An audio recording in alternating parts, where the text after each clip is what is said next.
Bom dia a todos.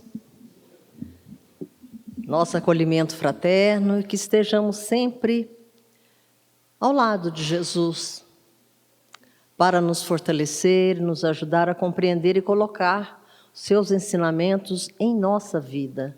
Essa a nossa tarefa, é por isso que aqui estamos e recebemos essa oportunidade de reencarnarmos, de estar aqui novamente para refazer os nossos caminhos e adquirir novos conhecimentos.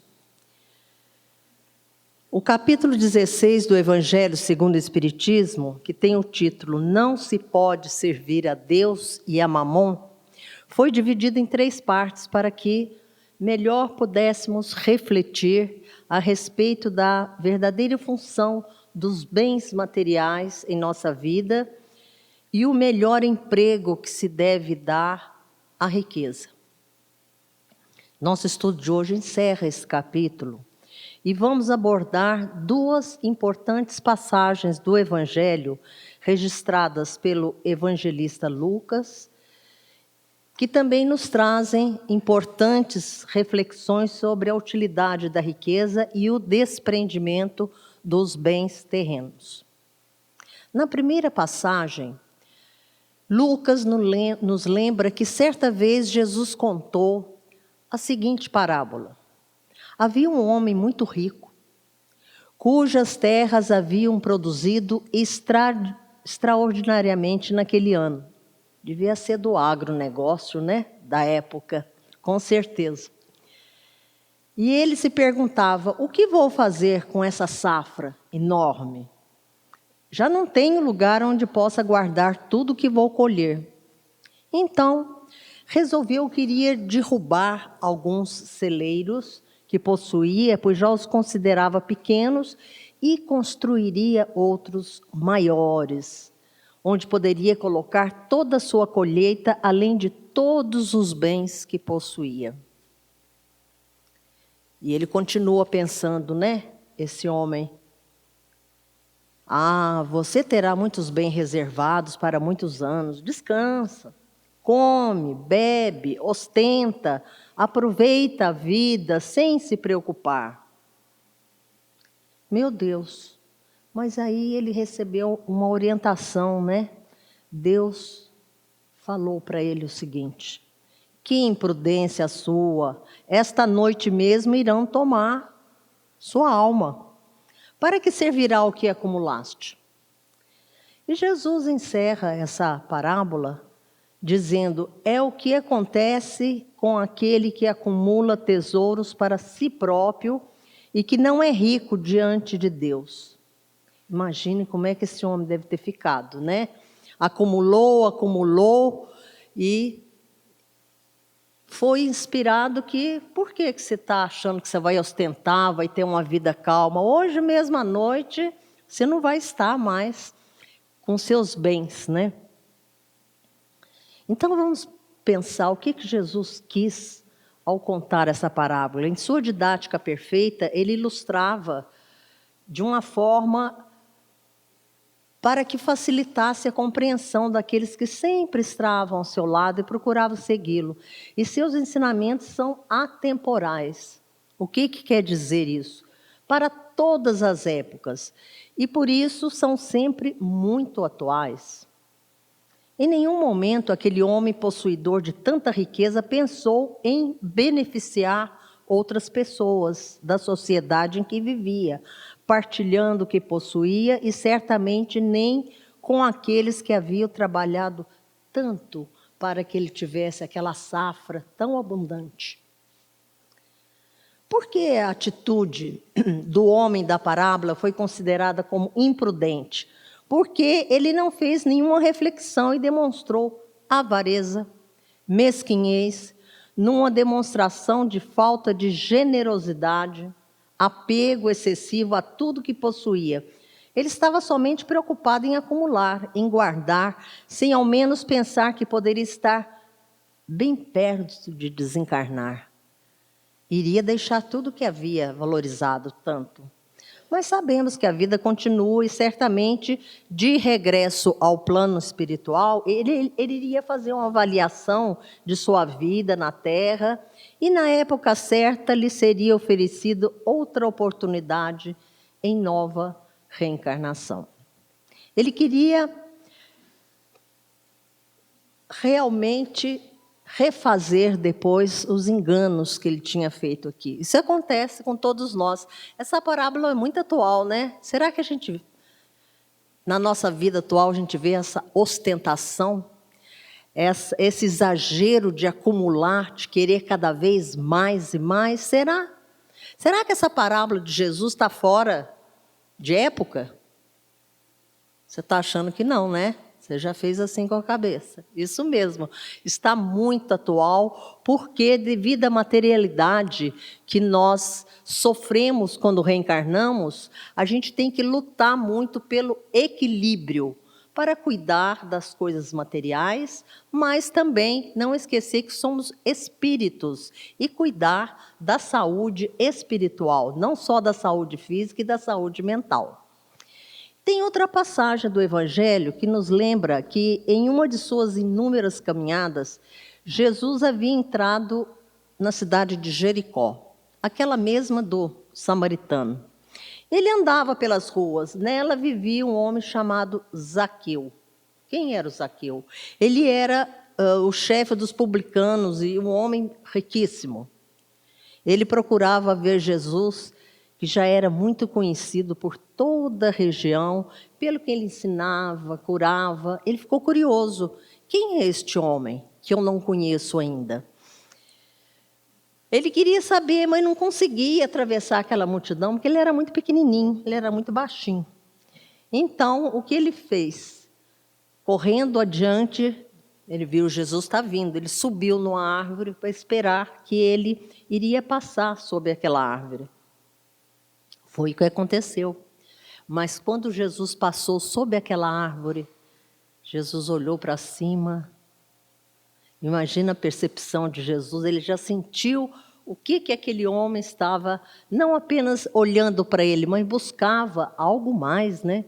Zaqueu, desce depressa, porque eu preciso que hoje eu me hospede em sua casa. Que convite, hein? Será que Jesus muitas vezes já não pediu para se hospedar em nossa casa interior, em nossa casa mental, em nossa casa onde nós vivemos? Será que todos nós não temos um Zaqueu dentro de nós, que estamos em busca de não apenas ver, mas compreender o que representa aquele personagem daquela época que ensinava tantas coisas importantes? Os publicanos, como Zaqueu, eles eram odiados, porque eles cobravam impostos. Já não é de hoje, né? Ele era cobrador de impostos para o Império Romano. E então, os judeus não gostavam dos publicanos, não é? Mas Jesus entrou na casa e ele foi muito criticado. Já existia desqualificação e críticas desde aquela época, né? Nossa, ele está entrando na casa de um pecador, de um malfeitor. Mas Jesus entrou na casa, ficou com ele. Depois daquele contato, imagine com a autoridade moral que Jesus tinha, a presença dele, fez uma transformação interior em Zaqueu. E ele disse: Senhor, darei a metade dos meus bens aos pobres, e se causei dano a alguém, no que quer que seja, eu lhe retribuirei em quádruplo. E Jesus lhe disse: hoje entrou a salvação nessa casa, porque este estava perdido, mas ele encontrou a salvação. Vamos entender também o que Jesus quis dizer, né, com salvação. Certamente, por já reconhecer o mau uso que fazia de sua vida e de sua riqueza, ele buscava encontrar o mestre. Ele já devia estar se sentindo um pouco culpado, né? Eu sou tão rico, parece que este homem que anda aí ajuda tantos pobres, aos necessitados, né? Aquilo deve ter começado a incomodar interiormente Zaqueu, né? E o que mudou na vida dele a partir do seu encontro com o mestre? Ele passou a dar à sua vida outra motivação, pois antes cuidava apenas dos próprios interesses de acumular o bem, e após esse encontro resolveu reparar as faltas cometidas e a partilhar sua riqueza com aqueles que viviam em grande carência, em grandes sofrimentos. Quando será que Jesus nos convidou? Quando será que Ele quis entrar na nossa casa e nós abrimos as nossas portas interiores para Ele? Quando Jesus disse que a salvação havia entrado naquela casa, referia-se ao esclarecimento que o espírito de Zaqueu havia alcançado e a caminhada que ele iniciava agora através da prática do bem. É o que acontece com todos nós quando expandimos a nossa consciência, quando nós mergulhamos na essência dos ensinamentos que Jesus trouxe e a gente começa a refletir: o que eu tenho feito da minha vida? Esse é o grande encontro que nós temos, né? E que Zaqueu está representado também nessa passagem. E qual é a verdadeira propriedade do homem? Tudo o que é de uso do espírito, a inteligência, os conhecimentos, as qualidades morais, e nada do que é de uso exclusivo do corpo. O homem possui somente o que acompanha quando deixa o corpo físico. Tudo fica aqui. Não pode levar consigo os bens materiais, pois deles não tem posse real, mas simplesmente usufrui desses bens. Sabemos que pelas leis humanas, usufrutuário, quem é? É aquele que possui alguma coisa, mas não tem a sua propriedade. Ele utiliza, né? Eu tenho usufruto desse apartamento, eu tenho usufruto dessa terra, mas ele não tem a propriedade. Mas nós também somos usufrutuários. Nós possuímos um corpo que é um instrumento valioso para que a gente realize aqui, enquanto aqui estamos, as tarefas necessárias para a nossa evolução. Os bens da terra pertencem a Deus, que os distribui segundo critérios de justiça e misericórdia.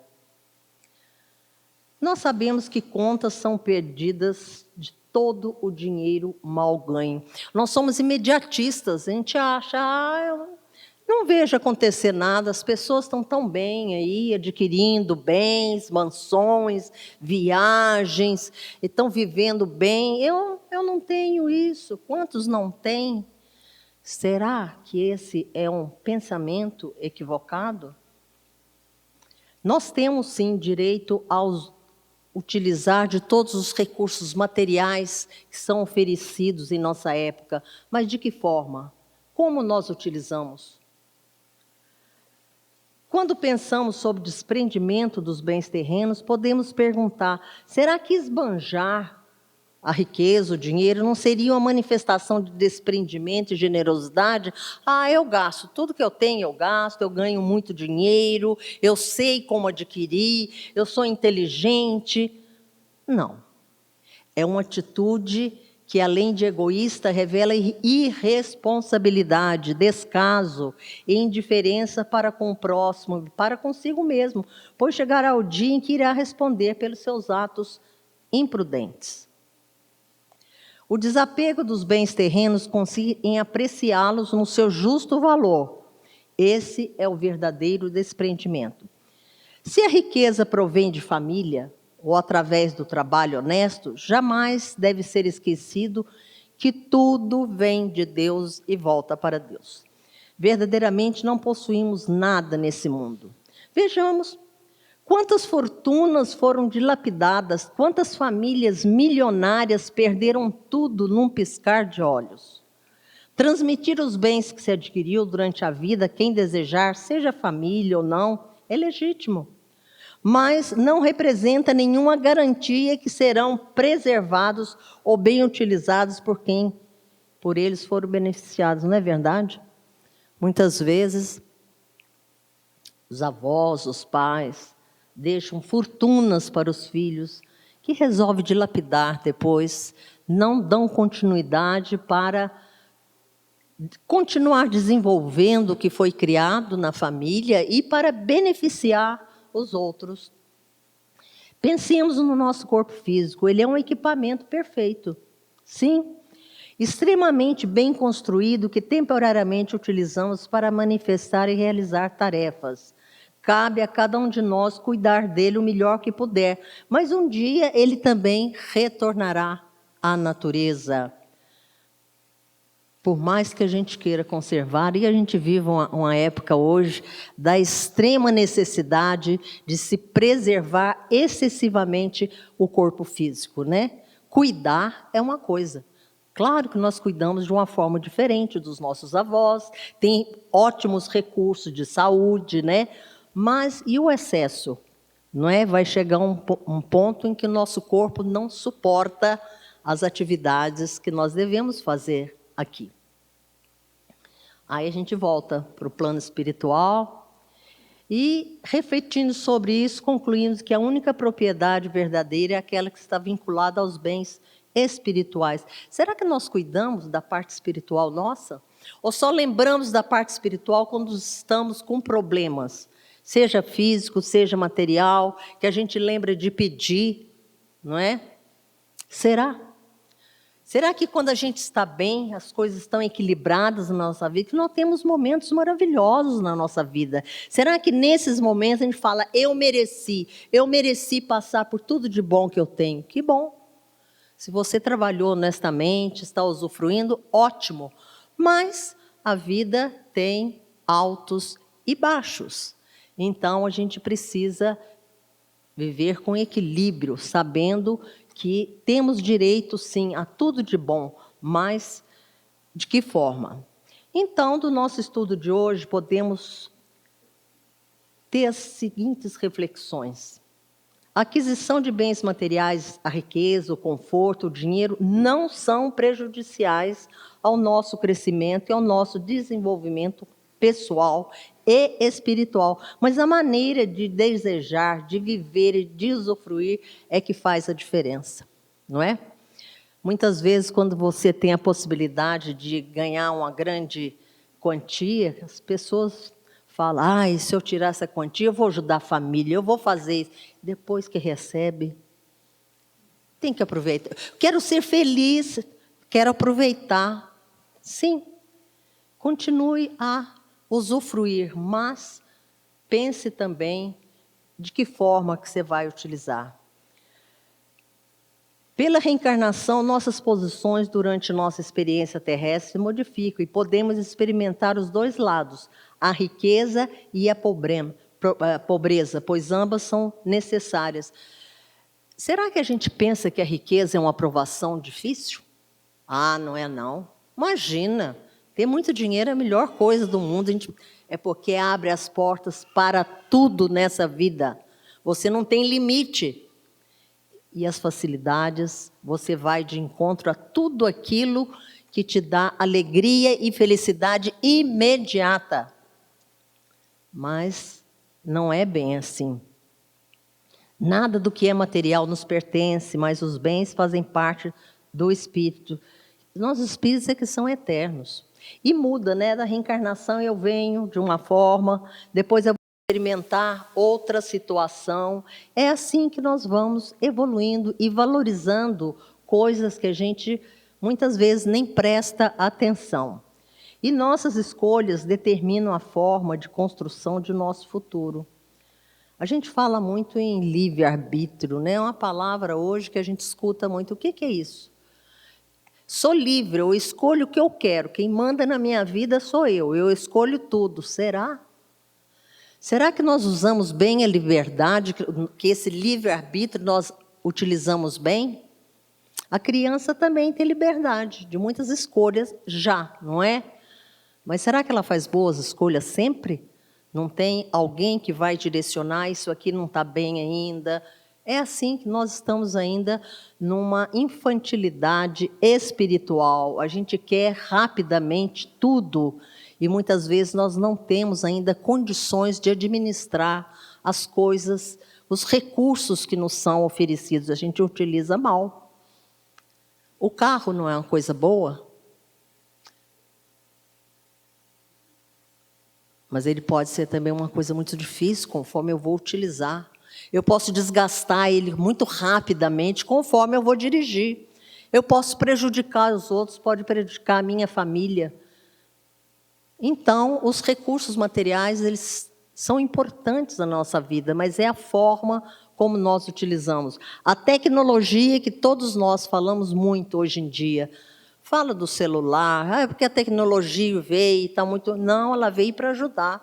O que não está sendo bom ainda é a parte moral nossa, que se utiliza da tecnologia para desqualificar, para falar mal, para desconstruir, para colocar ideias erradas nas mentes. É isso que a tecnologia... Então, tudo que nós temos é bom, a tecnologia é boa e não tem retorno. Agora, enquanto nós não tivermos equilíbrio emocional, quando nós tivermos ética e moral, nós vamos utilizar dos recursos que nós temos para nos prejudicar, em primeiro lugar, e prejudicar aos outros. Que aprendamos a nos contentar com o que possuímos. Eu tenho tão pouco, então tem que achar, eu tenho pouquinho, não tem... Não, vamos lutar para cada vez melhorar mais. A gente quer, sim, conforto, a gente quer equilíbrio, para que a gente possa cuidar de outros aspectos da nossa vida, não é? A parte material é difícil. A fome, a falta de abrigo, a falta de agasalho. Façamos boas escolhas. Que a gente possa sair daqui hoje com alguns questionamentos. É para isso que serve uma preleção, uma palestra. Eu não estava prestando muita atenção nisso na minha vida. Como que eu estou usando a tecnologia? Como que eu estou usando o meu celular? Eu estou recebendo tudo sem questionar, sem saber fonte? Estou repassando tudo que chega para mim, sem avaliar? Sem saber as consequências? Mas não fui eu que fiz, eu só recebi. Mas se você lê, se você analisa e vê que não é bom, por que você vai passar adiante? Você está sendo conivente.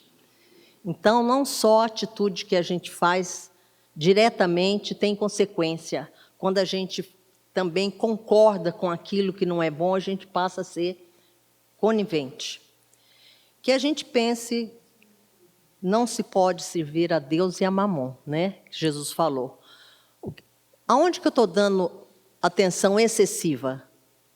Ao espírito ou à matéria? Ou eu estou tentando equilibrar, sabendo que as duas são importantes na minha vida?